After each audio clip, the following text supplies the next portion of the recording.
Now, fun fact, this video was meant to be recorded several months ago. Like, I wrote the script down, the actual numbers and everything all the way back in February. But if you know anything about me, especially if you go on my TikTok page, you would know I am a huge Dragon Ball fan. And might have also seen me cry when I found out about the death of Akira Toriyama, as did several hundreds of people. But with Dragon Ball Daima and Sparking Zero very literally being a week away by the time I'm recording this, I feel like it's about time everybody should gather all the information they need to know about the Super Saiyan transformations in general, or to be more specific, every Saiyan transformation. So no Ultra forms, bear in mind one, and no non-Saiyan forms, so nothing coming from Piccolo, any other universe bullshit, any of Frieza's transformations, literally anything that comes from a Saiyan biology, that's what we're going to be talking about today. And with that, we should just get to immediately point number one, because it's the easiest point to explain. And what the fuck's a Saiyan? What the hell is even that? They're a humanoid alien species that live on a planet 10 times heavier than Earth and have a tail that can turn them into an oozaru, which is just a monkey werewolf that turns into several hundred feet tall. They're also an insanely combative species for the most part, with the odd couple that are more collective in nature or more helping in terms of what the planet needs rather than going out and invading other planets. AKA really strong, really unique versions of humans, just not from the Milky Way. Right, that explains a Saiyan. What the fuck is an oozaru? Because I just explained it as a big ass fucking werewolf, but instead of a wolf, it's a monkey. And I'm not wrong. It's just a werewolf monkey. But rather than what most werewolf transformations typically give, an oozaru is a little bit different in that it can give you a 10 times multiplier from when you actually achieve the state. Or at the very least, you gain a consistent 10 times multiplier when you're able to legitimately control it. Like how Vegeta does it when he's actually fighting Goku during the battle in the weird desert area. And fun fact about that fight, that version of Vegeta that fought Goku was Frieza's strongest warrior. By a landslide too. Vegeta was 18,000, times that by 10 is 180,000, and Captain Ginyu's highest power level is 120,000. That's fucking ridiculous. And yet base Frieza has a power level of 500,000. Beware, by the way, there's gonna be a lot of fucking numbers in this video, if it all goes according to plan. But yeah, that's the oozaru. The way you actually need to achieve the oozaru state is by having a tail and looking at the full moon, like a werewolf. Anyway, now we're at the boring part. What the fuck is a Super Saiyan? Don't fuck with me!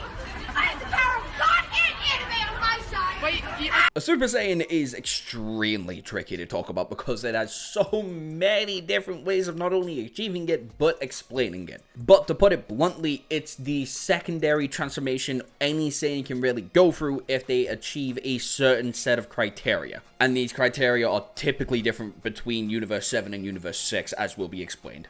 Now, achieving the regular Saiyan state, grade 1 to be specific, is really fucking tricky to really pinpoint down. But the best way to explain it is when a Saiyan abuses the fuck out of the Zenkais that are residing in their bodies. A Zenkai is pretty much just a genetic mutation a Saiyan goes through whenever they are very close to death. It pretty much just massively enhances their body to survive those similar attacks that almost killed them within the future. Meaning a Saiyan, when close to death, when fully healed, will adapt and will come stronger enough to counter that very attack relatively, at the very least. And Zenkai boost can fluctuate massively in comparison to how close to death you were than anything else. So abusing that very metric alongside legitimately training your body to hone as much power as physically possible will also help you hone the ability of being able to go Super Saiyan in the first place. So you need an extremely adaptive body that requires your Zenkais to really push forward that idea, plus legitimately training your body so it can physically contain all the energy you're about to explode when going into grade 1. But the main catalyst of actually achieving Super Saiyan 9 times out of 10 is an emotional snap for Universe Saiyan Saiyans. Goku needed to see his best friend die. Vegeta needed to be very close to death and in so much emotional turmoil over a fucking stranger being a Super Saiyan and a low-class warrior being a Super Saiyan before the prince of them all, to a point where he came into an existential crisis in filler to achieve the Super Saiyan state. Gohan needed to think he was going to die to actively go into that point, and obviously his normal rage boost just snapped him into it when he actively achieved enough Zenkai boost and a functional amount of training from Goku. Trunks saw future Gohan die, his father figure, his mentor, his trainer, die in front of him to force the Saiyan awakening in him. And I could imagine for future Gohan, it literally took everybody else dying and barely surviving the android attack for him to turn Super Saiyan. But for Universe 6 Saiyans, it's a slight bit different. First of all, we have no idea if they have Zenkai boost, but being very, very similar to the Universe Saiyans, it's highly plausible that they actually do. But they have a better way of honing all of this energy pop out immediately, and that's by having a little tingle within the central of the back, which you could also pretty much link back to Universe Saiyans, knowing that a lot of control over a tail in any animal comes from a very close central nervous system in the middle of their spine. So you could just blame the fact that Universe 6 Saiyans not having a tail just means you have an easier access to that central core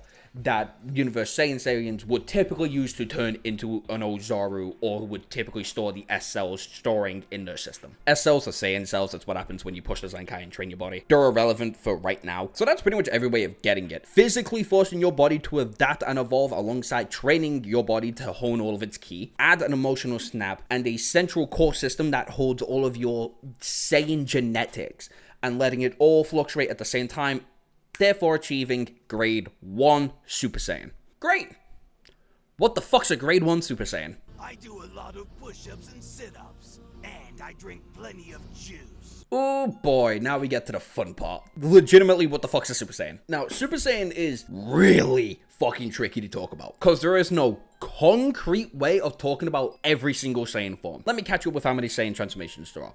There's grade 1, 2, 3, full-powered Mastered Super Saiyan, Super Saiyan 2, Super Saiyan 3, Legendary Super Saiyan, and Super Saiyan Rage. I completely forgot about Super Saiyan Rage for a minute there, as does everybody else. But that's not the point of this. The point is to explain what the fuck the grades mean and what the relevance is to the other Saiyan transformations, because the best way to explain the grades is just to say there are shitty versions of the complete mastered forms of the evolutionary line of Saiyanhood. Let me catch you up to speed. So it does not matter what kind of Saiyan you are, a full breed, a mutant, a half breed, a quarter breed, a fucking different kind of Saiyan, all entirely from a different universe. Every single one of them starts off with a baseline Saiyan being grade 1. Grade 1 Super Saiyan has a subtle distinction from full powered Super Saiyan, and that is the influx of emotion. Typically, the best way to distinguish a grade 1 and a full powered Super Saiyan is the text bubbles. Goku, Vegeta, Trunks,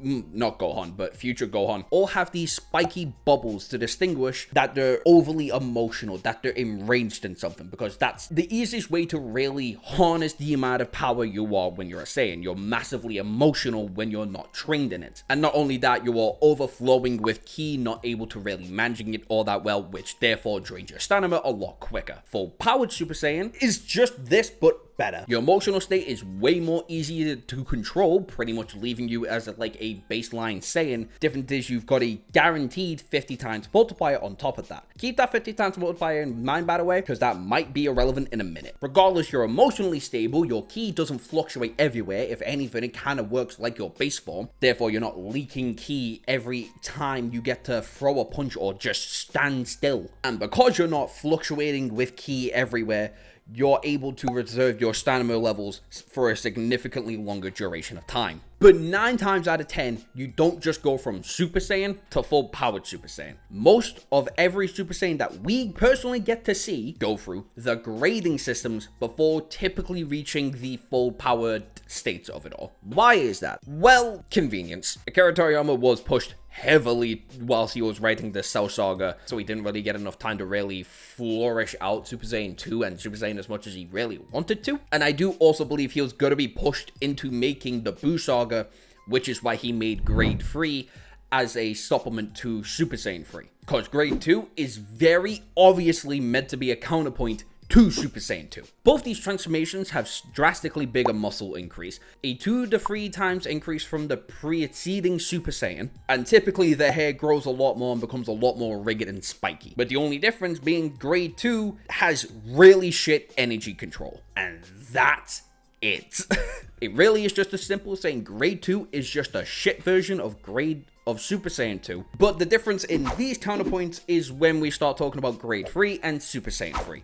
Because these are weird as fuck. First off, let's talk about what Grade 3 brings to the table. Grade 3 typically brings more hair that's more rugged than usual in comparison to Grade 2, drastically bigger muscles, which comes at the sacrifice of speed, but you typically gain a 8 to 10 times multiplier from an undistinguished version of whatever form. I'm personally gonna say it's Grade 1, making Grade 3 a 4 times multiplier from Grade 2, simply because it just matches what Super Saiyan 3 does. But just like Grade 2, it sucks at managing energy reserves and stamina usage, so it's just not worth holding this transformation for. Also, you are significantly slower than any other variant of Super Saiyan that you could even hold on. You might even be slower than your base form. Now let's look at Super Saiyan 3. Significantly more hair with the very obvious distinction of having no eyebrows. From what I can tell, slightly more muscle mass, but with Akira Toriyama's newer style,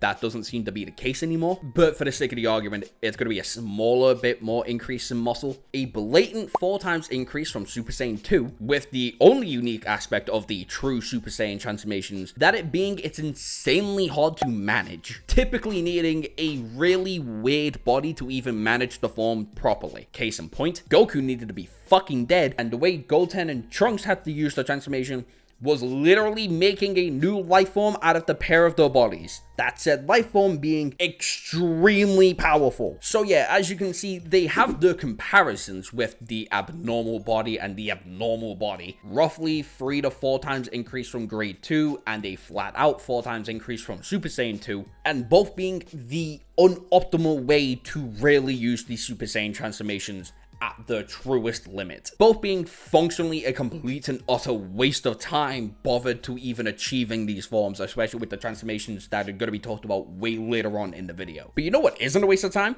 Scrolling down, liking and subscribing to the video, as long as hitting the bell too, because it helps me out a fuck ton. Also, I'm going to need to speed this video up because I don't think I'm going to have a video for next week. I'll have a video by next week.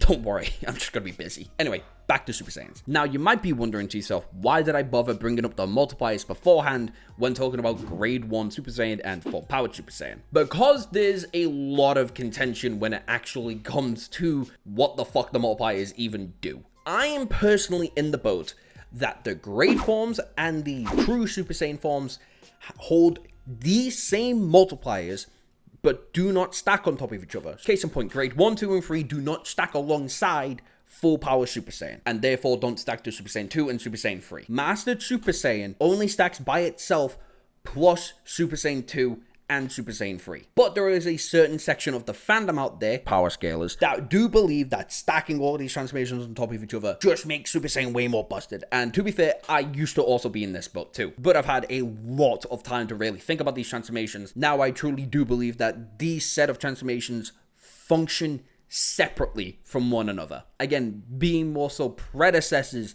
to the legitimate transformations that we were going to see later on in the series. But if you're curious about what the transformations actually look like in terms of multipliers, I've already done the math. I did so much math. Anyway, those are the normal Super Saiyan transformations, right? Because there is one more transformation I didn't actually talk about in Z, and that was going to be one of the 2 ultimate forms that are going to be in this video. That being Ultimate Gohan. But the people are retarded. And I'm only going to be bringing him up because he simply needs to for Beast to make sense. Because Ultimate Gohan is pretty much just Gohan's superior base form. Even though it functions like a transformation, the transformation itself works like a true ascended base. And Super Saiyan Beast works like a mutation for that base when applied with Super Saiyan. Think of it like this. Here's Goku and Gohan. They can both respectfully reach Super Saiyan 1 and Super Saiyan 2 individually. Goku can obviously go Super Saiyan 3, but for counterpoint, this where Gohan's ultimate form would come in to rival, if not outshine, the Super Saiyan 3 transformation, right? Wrong. I mean, correct, Ultimate is stronger than Super Saiyan 3 in the narrative of the story, technically. But we're going to be looking at Ultimate Gohan like Super Saiyan God. Because God Saiyan form Goku is pretty much when Goku applies the Saiyan ki he achieves from the ritual, but applies that ki to just his base form. Now imagine the Kai training Gohan went through with the Supreme Kai, well, the Elder Kai, but a Kai nonetheless, gained that training, gained a subsequent ki transference, unlocking his latent potential, allowing him to achieve this new base-esque transformation, very similar to God, right? Well, just like God, he can stack Super Saiyan on top of this. It is significantly harder for Gohan though,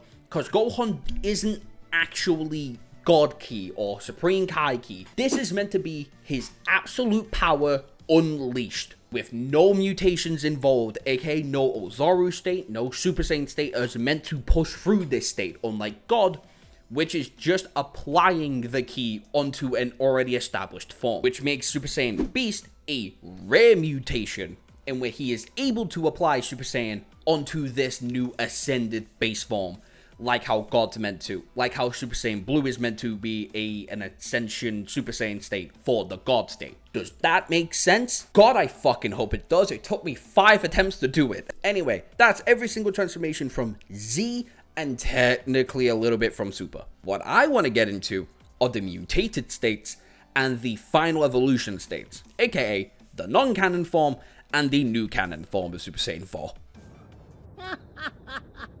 Hello, monkeys! Yeah, we're gonna go there. So, what's Super Saiyan 4? And by proxy, what's this? Because they are both essentially the same thing, just in 2 different canons, because they both need the same thing. They need you to be able to tap into the oozaru within a Saiyan's body and be able to achieve the legendary Super Saiyan state, but mixing them completely. If you don't mix it completely, you will end up with the golden oozaru. The oozaru state adding on top of the Super Saiyan multipliers, so it'll be 10 times 50 onto the base, 500 times base. But Super Saiyan 4 does the same thing, but it condenses that energy all the way down into making this gorilla monkey-esque transformation on top of a Saiyan, typically giving them this red hue with long-ish spiky black hair. But it is the same multiplier, just the key is way easier to manage, and it's essentially another base form. Because Super Saiyan 4, weirdly enough, is the only transformation where it's pretty fucking easy to use, especially when you first unlock it. It's the only one that's like this. Grade 1, 2, 3, full power, Super Saiyan 2 and Super Saiyan 3 are not easy to manage unless you've had a sufficient amount of time of actually using the transformation. Super Saiyan 4 is not that whatsoever, which is really funny. But like I said before, there's Broly and Kale, which had their own unique version of this. That is actually explainable, because it's pretty much just a combination of the pair of these, but stuck in the Super Saiyan-esque looking form. Because you get the completely uncontrollable wild state that is the golden oozaru, but you're able to condense it down and regain this power, achieving this weird state of Super Saiyan that gives you a drastically bigger body, an overflux of ki, and gives you a new-esque aura. But rather than it being a large monkey man version of your adult self, it gives you this bodybuilder fucking monster Goliath machine that has the strength of power builders. But, funnily enough, all of the multipliers, exactly the same, which is hilarious. It also just makes Broly so strong. But before anybody asks what's the difference between his Berserker state and his actual Super Saiyan transformation that he got in the last chapter back in March, it's simple. He's using the oozaru power here, and he's mixing it, but he's not able to control it. And here he is just using the Super Saiyan transformation state. He is not mixing it with the oozaru DNA that's residing with inside of him. If he did, he'd look very similar to Kale. Not nearly as big, but still as powerful as before, if not a little bit more powerful, since she's emotionally in control of herself. Not a good fighter, but she's still emotionally in control of herself. If you take in the anime, in the manga, not the case whatsoever. Anyway, that's the regular Saiyan transformations. It's time to talk about the final bit, the God forms. My crew is big and it keeps getting bigger. That's because Jesus Christ is... The God forms are very, very fun to talk about because there are multiple different ways of interpreting it. I'm going to give you my interpretation of every single God state we ever see a Saiyan go through, aka both versions of Super Saiyan God, Super Saiyan Blue Evolution, Mastered Super Saiyan Blue, and Super Saiyan Rose. Don't worry, it's not going to take that long. First of all, what the fuck do I mean by these 2 Super Saiyan God states? Ki is such a fascinating thing within Dragon Ball because it does so much more than just ki blasts, right? What other people accuse magic of being able to do in other verses like pyrokinesis, being able to control the water, telekinesis, literally being able to see into the future and literally see people's memories, they equate that to magic. In Dragon Ball, that's just ki. With the exception of if you give your ki to another individual, it will give them a drastic increase. It is not simply A adding on to B, it's closer to A times B, right? Because in literally every single fucking case of a person giving even the smallest amount of ki to another individual, they gain a substantial increase in power from when they were before. Look at Lord Slug. Goku was pretty much dead, Piccolo was pretty much dead, tapped up Goku, gave him his ki, Goku woke up and did a Kaioken times 100 to kill Slug off with a Spirit Bomb afterwards. Look at the Broly movie. Everybody was pretty much dead, Broly was getting stronger by the fucking minute, they all gave their energy to Goku, and Goku one-hit Broly. Look at something canon. Like in the Dragon Ball Super anime. Well, if you want to argue that's canon, it's just a different version of the canon. Regardless, Goku and Vegeta on the precipice of being completely out of energy each. Vegeta gets punched off stage. He gives the tiniest little bee to Goku, throws it to him, and Goku's able to not only go Super Saiyan Blue, he's able to unlock Ultra Instinct and keep fighting from that point onwards, just from the minuscule amount of ki that Vegeta gave him. Why am I explaining this, and why is this important to the point of there being two different types of Super Saiyan God? Well, there's the Super Saiyan God that Vegeta gets, and then there's the Super Saiyan God Goku learns to actually utilize. One is for the ritual of 5 Saiyans giving their energy to a single individual, specifically somebody who is able to achieve the Super Saiyan state, and all of this will interconnect with one another, giving a single individual the possibility of unlocking God Ki. Ritual God Ki. And because this is energy passing through multiple people at the same time, it is multiplying on top of itself every time until it reaches a single point in where it's able to unlock a new form of ki. Which is why I believe the Super Saiyan God version of Goku we see during the Battle of Gods is so fucking strong. I also think it's why Goku's able to unlock God Ki from that point onwards. Multiple different times it is stated that he has now achieved God Ki on his own base to a certain extent, meaning he is able to manipulate whatever residual God Ki he is able to retain when he was in God form. He is now able to apply it to other transformations alongside unlocking that same form again. But the aspect of unlocking that form again does not mean you gather all that energy that you had beforehand when you needed to unlock that said transformation, which is where the Vegeta side comes in, which is training from a person who does have God Ki and is able to teach people how to unlock the God Ki within themselves, which is pretty much every single time we see Goku and Vegeta use Super Saiyan God from this point onwards in the franchise, giving us two distinct and very different levels of power of God Ki. Now we can talk about Super Saiyan Blue and how fucking complicated it is. There you go, blue guy. You haven't said anything in a while. Read this. Can't read. Because the anime and the manga version are completely different, with one exception. They both fundamentally need Super Saiyan to be achieved. So in both versions, it is a flat 50 times increase from whatever you think Super Saiyan God would give the actual base. Again, whether you highball or lowball it, that's all on you, honeyboo. So to even get Super Saiyan Blue, you need to be 1, a Super Saiyan, and 2, trained in God Ki and are able to use God Ki to enhance your base. As long as you're a Saiyan anyway. Goku and Vegeta, pretty much after they fight Frieza, mastered this state to a point where it's not even that big of a risk to go into Super Saiyan Blue anymore. They can just do it without wasting all that much ki. But the manga version is very different. It is a big fucking toll on your body to go Super Saiyan Blue. Because not only does God Ki need you to be legitimately calm to harness, Super Saiyan God Super Saiyan or Super Saiyan Blue is literally you going into an enraged state in this state of calmness that needs to be achieved to even use Super Saiyan Blue. Or Super Saiyan God even. Cool, can you tell I've been recording for an hour?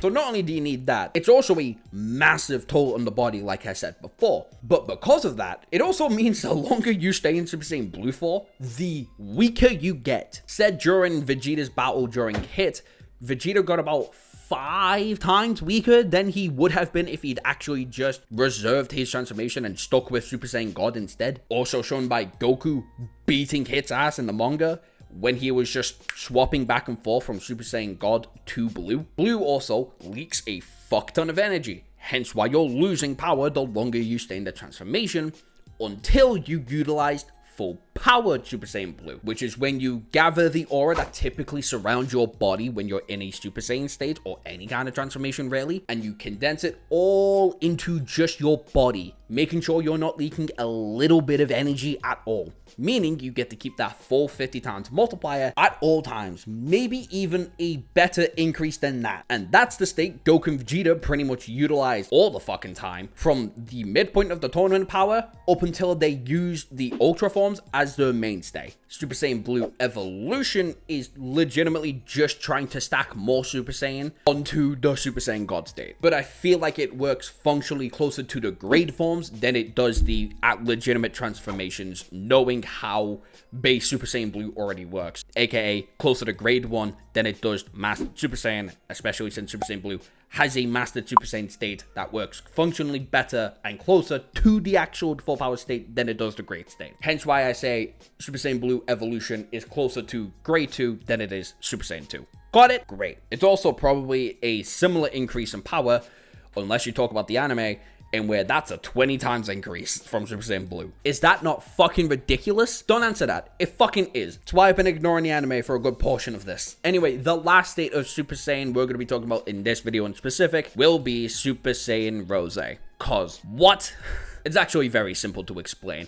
Every single being in Dragon Ball functionally works differently. We have the angels, which work on their own kind of god ki. We have the GODs, which work on destruction energy, which is just a different variant of god ki. We have the Kaioshin, which also have their different variation of god ki, but they are like the angels. They can just form into existence with this kind of ki embedded into their soul and their system. And then there's the mortals, which use your regular everyday ki that gives you pretty much all the basic standards, aka shooting ki blast, telekinesis, psychic shit, you know, like I said before earlier in the video. Super Saiyan Rose is when you get a Saiyan who is able to use God Ki, swap out the normal Ki soul, fuck it off, and replace it with somebody who has God Ki embedded in their own system. Literally the very soul, which just makes it to where their God Ki functionally looks different. AKA, one has a God soul in it, therefore utilizing a different kind of ki than the person who has been training in their own unique kind of God Ki. And